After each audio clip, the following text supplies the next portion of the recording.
Swerte at kaalaman. Yan, welcome back sa aking channel mga kaswerte at kaalaman. At ngayong araw na ito ay ang ating vlog for today, no? Na bago tayo gumising, nakita nyo nandito pa ako sa higaan ko. At yan, welcome back sa aking channel. Ito po ang Swerte at Kaalaman. At kung mapansin niyo, nandito pa tayo sa ating kwarto, no? Nandito pa tayo sa taas. Hindi pa ako nakakababa sa higaan pa lang. Bago tayo bumaba dun sa baba, mamaya, o bago kayo lumabas sa inyong mga kwarto, huwag niyo kakalimutan na magdasal, no? Yung aking video dito na sa ating mag-asawang duwende, basahin niyo na lang yan o patugtugin niyo na lang, paandarin niyo na lang, buksan niyo ang aking video. At siyempre, huwag niyong kalimutan pala mag-like, mag-comment at mag-subscribe sa aking video, no? Swerte at Kaalaman, yan. At kunin yung inyong mag-asawang duwende, yan. Sa akin kasi nasa loob ng pouch na red, no? At dasalan nyo, buksan nyo ang inyong mag-asawang duwende at dasalan nyo muna, magdasal muna kayo bago kayo bumaba sa baba, no? Bago kayo lumabas ng inyong kwarto, magdasal muna kayo ng Ama namin, Aba Ginoong Maria, sumasampalataya man dyan, o luwalhati sa Ama, no? Basta tatlo yun. At meron akong mga orasyon dyan para sa ating mag-asawang duwende. Pumiling na kayo ng gusto nyong hilingin. At bago kayo lumabas ng kwarto nyo sa umaga, yan, humiling na kayo. 3 beses yon. Sabihin nyo ang inyong buong pangalan. Tapos banggitin nyo ulit ang hiling nyo. Banggitin nyo ulit ang buong pangalan. Ang hiling nyo, ang buong pangalan nyo ulit. 3 beses yun. Basta walang ibang hiling, yun pa rin yung 3 hiling na yun. Pare-parehas yun, no? Tapos yung buong pangalan nyo parehas din. At tatapusin nyo yung dasal, no? Yan.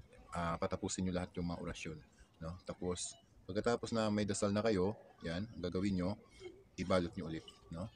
Balot nyo ulit. Tapos paarawan nyo sa umaga, di ba, pag bagong gising kayo, mga bandang pag ano ng araw, alas 7 man o 6:30 o alas 7, kahit hanggang alas 8, no? Yung hindi pa masyado, basta umaga, kasi basta umaga sinasabi, hanggang alas 10 ba? Yan, alas 11, yan. Basta umaga paarawan nyo ang inyong mag-asawang duwende para magkaroon ng araw, no? Mas maganda kung mas maaga, alas 7, yan. Ako pinarawan ko kasi gising ko lang, alas 8 na, pero okay lang din yun kasi umaga pa naman din. Mag-energize para may energize, no, ang ating amulet, no? Ang ating amulet, yung ating anting-anting o pampaswerte natin. Ano natin, paarawan natin dyan, no? Kahit ano man yan, basta merong dasal, no? May mga pundo, may puder, paarawan nyo rin para mabuhay, no? Mas lalo siya mabuhay sa sikat ng araw, no? Sa sikat ng araw. Paarawan natin kasi mas maganda yung maarawan. Ngayon, gagawin ko, meron akong hanger dito dahil meron naman siyang hawakan, nandito sa loob yung ating mag-asawang duwende, no? Yung i-secured nyo. Kailangan hindi mahulog, Yan, sayang naman kung mahulog at mawala, di ba? I-secured nyo, ako ipapasok ko siya dito sa hanger at paarawan ko to sa sinag ng araw, no? Ako pinarawan ko na siya kanina. Pero para makita ninyo talaga, no? Dadalhin natin doon sa sinag ng araw para makita nyo. Malapit lang dito yung pinaka-terrace namin. Paarawan natin ito para ma-energize. Yun nga sabi ko, hindi lang na itago mo lang. Sa umaga, pagkatapos mo magdasal, paarawan mo siya para magkaroon pa siya ng mas malakas na puwersa, no? Pagka hinihilingan mo. Kasi ito yung mga idol, pagka humihiling kayo sa isang bagay sa inyong mga pampaswerte, kailangan kasi may pondo yan na dasal, no? May mga puder. Yung puder, yun yung kanyang mga Latin na words, no? Yung kanyang pangontra sa kanyang katawan.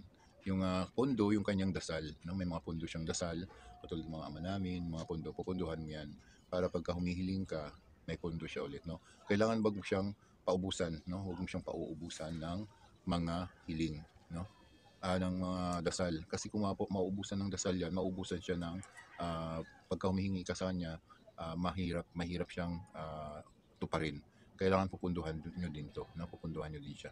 Halimbawa, patapos nyo yung 49 days, wag nyo yung ihinto, no? Kada Martes o Biyernes, pwede nyo pa rin siyang punduhan. Kasi nga, para meron siyang dasal. Kasi pag umihiling tayo, ginagamit niya yung dasal mo. Parang bangko yan, parang bangko. Parang pag may pundo ka, may i-withdraw ka, no? Ganun din yun. Pag halimbawa, may pundo ka sa bangko, may pera ka sa bangko, i-withdraw mo, may magagamit ka. Ganun din sa ating amulet, no? Ganun din sa ating amulet. Pag may pundo sila, may pundo kang dasal dito, meron din siyang magagamit na kapangyarihan para sa iyong hiling. Ganun yan, hindi yun basta-basta lang nahihiling ka lang ng hiling. Yung hiling mo sa isang araw, halimbawa, hihiling ka dyan bagong gising ka. Pag gising mo, humiling ka na. No? Tanggalin mo na siya. No? Yung, yung hinihiling mo, kailangan may pondo yun. No? Maingay lang sa kapitbahay namin, may naggagawa ng bahay. Pasensya na kayo. Yan. Yung hiling mo, isang sa umaga, parehas yan 3 beses. Pati pa buong pangalan mo, 3 din. No? Ang hiling mo na yan, isa lang yun sa umaga. Kung anong hiling mo ngayon, kailangan siguraduhin mo na yung hiling mo na yun para mas ganado na ibigay, mas sure na ibibigay yung hiling mo. Huwag kang humiling ng marami kasi pagka humiling ka ng marami, para siyang yung pondo niya, parang pang isa lang yun pang isang hiling, no? Sa parang nagwi-wish ka kay Genie na 3 wish yun, una, dalawa, 3. Pero sa kanya, pag naghiling ka, kailangan may pupunduhan mo na siya ulit, no? Hiling ka ng umaga na ito, itong araw na ito, kinabukasan pupunduhan mo siya ulit kasi 49 days. Pagkatapos ng 49 days, di ba marami na siyang pondo sa 49 days. Pag lalaki, 49 days. Pag babae, 48 days. No? Iba kasi yung energy ng babae at yung lalaki. Yun. Kaya, ang gagawin nyo, pag natapos na yung mga hiling na yun, Friday at saka sa Tuesday na lang ang inyong mga pondo na mas maganda. Kung araw-arawin mo pa rin, huwag kang magsasawa ng magpondo kasi kung hihiling ka ng hihiling, mas marami kang hiling kung mas marami siyang pondo. Pili lang kayo dun sa sinasabi kong araw. Sa umaga, alas 7 pagising mo, o di kaya alas 6 pagising mo. Alas 6, alas 9, alas 12. Basta by 3, no, by 3 yung awang. Huwag kang ng dasal ng alanganin oras, no. Tapos sa hapon naman, pwede ka magdasal ng 3 o'clock, 6 o'clock, 12 o'clock sa madaling araw. Ganun na naman ulit sa madaling araw, no? Alas 3, no? Kasi yung ang sabi nga nila sa akin, kasi nag-research na rin ako, na mas maganda magdasal ng madaling araw. No? Alas 12 or alas 3 ng madaling araw. Kasi nandun daw lumalabas yung mga spirit na mga hinihiling natin, yung mga good spirit. No? Kasi pagka once na humihiling tayo, minsan mga nakikinig isa sa atin, mga good spirit. No? Siyempre dahil good spirit, dahil nagdadasal tayo ng pondo, yung mga ama namin, sumasampalataya, Aba Ginoong Maria, o luwalhati man, yung dasal natin ay galing sa Panginoon. No?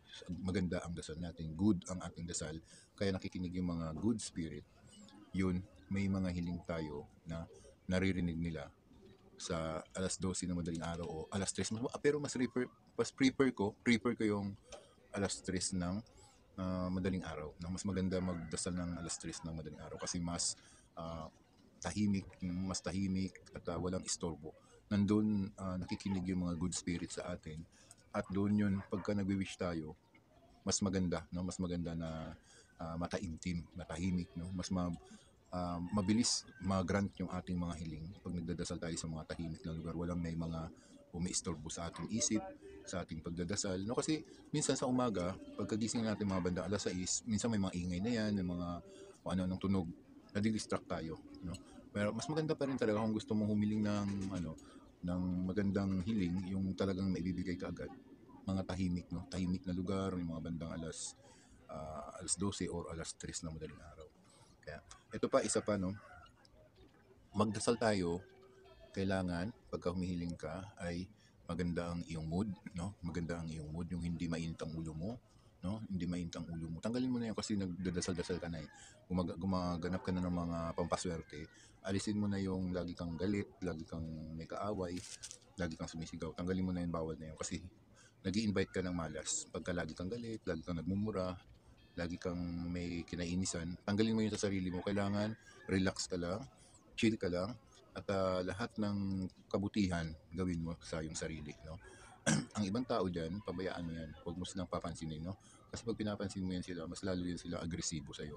Lahat ng mga bad side, bad elements, bad spirit, natatanggap nila yan.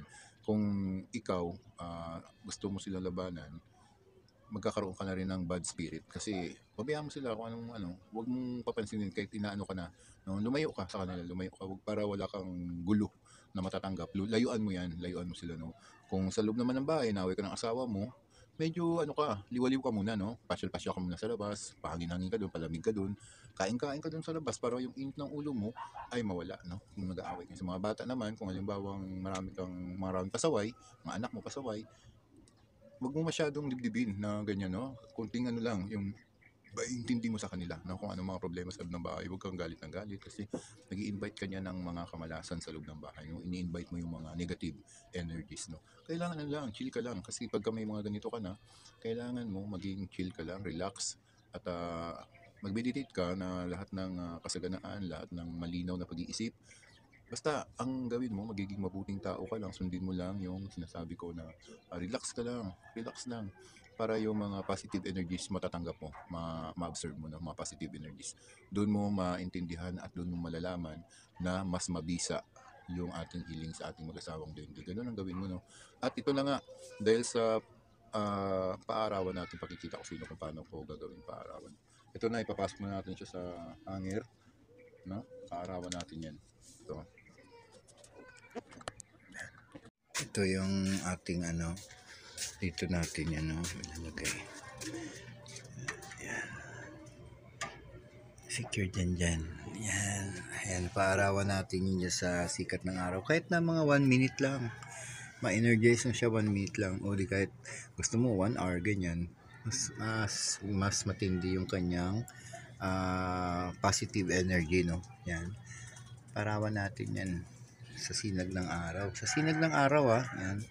Kasi mas maganda yung nasisinagan siya ng araw. Ganyan lang po ang gagawin nyo. Gusto nyo 1 hour, no? Para mas matagal. Pero i-safety nyo, ha. Huwag nyo pahawakan sa iba, no? Huwag nyo pahawakan kasi pagka pinahawakan nyo sa iba, mag-absorb ng negative energy yan pag pinahawakan nyo sa iba. Kasi yung mga tao, may mga negative energies yan, no? Na hindi sila nagdadasal masyado. Yung lahat ng mga kasinungalingan, lahat ng mga sa loob ng bahay, mainit ng ulo, no? May laging nag-aaway. Nagtatanggap po ng mga negative energies yan. Yan lang pong gagawin natin, ha. Basta gayahin nyo lang yung ginagawa ko, maging mabuting tao lang. Yun naman talaga ang kanyang mabisang pamamaraan makahigop tayo ng positive energies. Yan. Hanggang dito na lang. Like at subscribe sa ating channel, Swerte at Kalaman. Yan.